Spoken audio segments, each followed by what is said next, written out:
Alicia here. This is going to be a little bit different video. I don't have Dorian with me, but I did leave the gym. He is in Kansas City still for work this week and hasn't made it home for the weekend. If we haven't mentioned this before, he still lives up there and hasn't made it down here. So I have a weekend husband right now. So we haven't even been married a year and we haven't got to live together yet. But this morning I wanted to take a minute to have just like a real conversation and be vulnerable. So this channel is called Rooted and Ridiculous, but it's rooted in faith and ridiculous by choice, and that is the way we want to live our life, is our faith being the foundation of our relationship and how we live life, as well as enjoying life and being ridiculous. And we often say that to each other. I say it a lot. Oh my gosh, you're so ridiculous, and I love to act ridiculous, and we just have fun together. But this morning I just left the gym and it was so great. Miss Betty was coming in as I was, and I'll have to post some videos of Miss Betty at the gym. I think she's 84 years old and she is there. She is a firecracker, and I love people with personalities. But that's not what is on my heart this morning. I've been really struggling. I don't know my ladies that are in the late 40s and 50s but are going through menopause or perimenopause, but the struggle is real. And yesterday was a rough day for me. I still made it to the gym. I still worked, got my things done, but I wanted to just stay in bed all day. I could not wake up. I was so tired. I was in my emotions for some reason, and I have been this week. It has been a little bit of a rough week. This reoccurring theme keeps popping up of standards versus goals, where you living at in life versus where you want to be living, and who you want to be.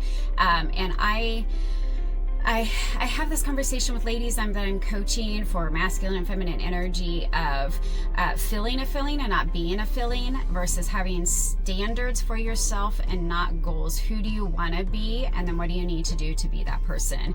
And I could have, like I said, I could have just stayed in bed all day yesterday, got up and did the thing anyway. And so did that this morning, got my workout in, and my husband sent me this sermon that again went with that theme. Where are you at in life versus where you want to be? Who are you? What are your belief systems wrapped around yourself, life, relationships, who you are? Because that plays out in how you show up in life. So I'm the kind of person that gets up and goes to the gym whether I feel like it or not, because this is the only vessel I have, and I have a ton of health issues, autoimmune issues. And I'm getting to that age where I went from being able to work out a lot and try to do bodybuilding and take care of myself, and not allow I have ulcerative colitis, not letting that determine and control my life, to as I've gotten older, man, it is so hard, and I don't have the muscles anymore that I used to, and the shoulders are hurting. I'm like, no. I looked 2 years ago, I pulled up pictures yesterday on my phone looking for some history of my land that I bought, and we'll get into that another time. But I was like, wow, what I look like December of 2023 and my muscle now, and my energy levels and where I'm at is so different, and I don't like it. I have the choice. I don't have goals to get to the gym. That's a standard of living and who I am. I am taking care of this, the only vessel that God gave me, and I haven't been as much. Plus, with ulcerative colitis and steroids, and there's a whole thing there. And yes, you can go through those struggles, but again, getting back into the rhythm, because that's the way you want to be and that's who you are. Choosing to eat a healthy breakfast instead of the donuts.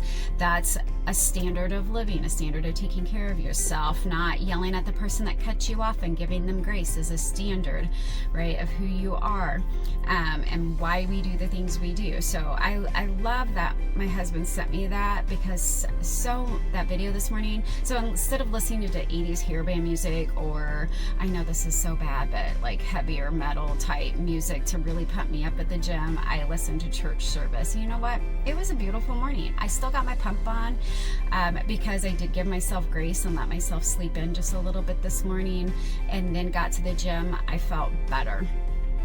Again, so choosing to still get up and go to the gym and not be stuck in that feeling, it just felt really good. So I wanted to share that with you, because I think so many of us fail with goals, but when you shift that mindset to this is who I am, can make all the difference in the world. So I have a poster board also that says, I do not let people and circumstances outside myself dictate my feelings or my reactions, or I no longer allow circumstances and people to determine how I respond. And just that mindset is a beautiful release. It really does allow you to just let go and just to be present. There's a book I've also read, I think everyone should read, if you can get past all the F-bombs in it, but the subtle art of not giving an F.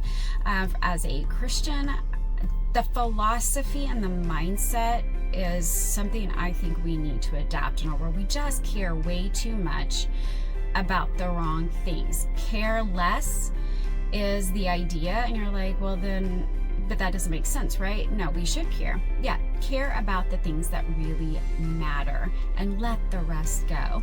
And so I'm trying to do that, and I haven't flowed through that. I mean, I'm not perfect. I've been doing personal growth for 10 years now, when I discovered the world of like, oh, we don't have to just live the way we're living.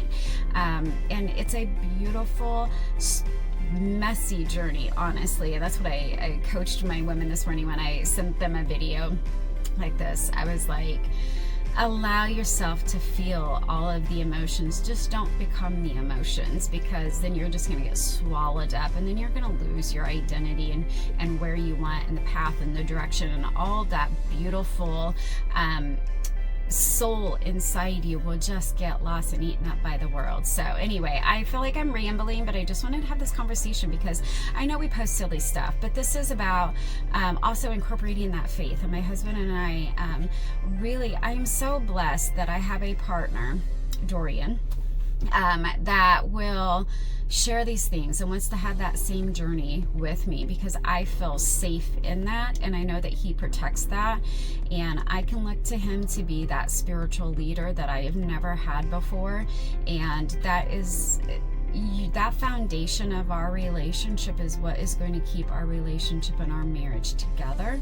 And being able to pray together, when he says, you know, how can I pray for you, or like, can I pray, I mean, that just melts my heart, because I've just, me and the lifestyle I've lived in the past, and the past relationships have been the absolute opposite of that. And so I spent an entire year by myself and dove into the Bible, and just really prayed hard for a life partner in God's timing, and he couldn't have answered that prayer any better than he did. We don't have a perfect marriage, and we're still learning each other. It's going to be an adventure when he lives with me full time, because I love my independent alone time now. It wasn't always like that. So wow.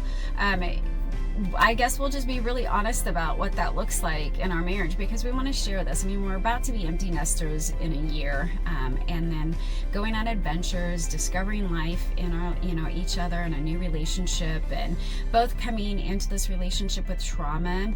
And so I want to share that journey and connect and bond with other couples that are on that journey as well. So here was just a little bit more of an insight into our life and what to expect on this channel. I know it's a hot messy, but I'm not trying to be perfect on here, and there's enough fakeness out in the world. So let's have just real conversations. Let's see each other and experience life together. And I hope you enjoy this journey with us. And if there's something that you see in our relationship, in our life, that we could be doing, or you have advice as well, by all means, I'm open to hearing different perspectives. I don't appreciate the haters that can be online, but hey, constructive criticism and coming from a beautiful, soulful place of helping a human being is different than just forcing your opinions and disagreeing with someone. So keep that in mind as we move forward. All right, have a blessed day.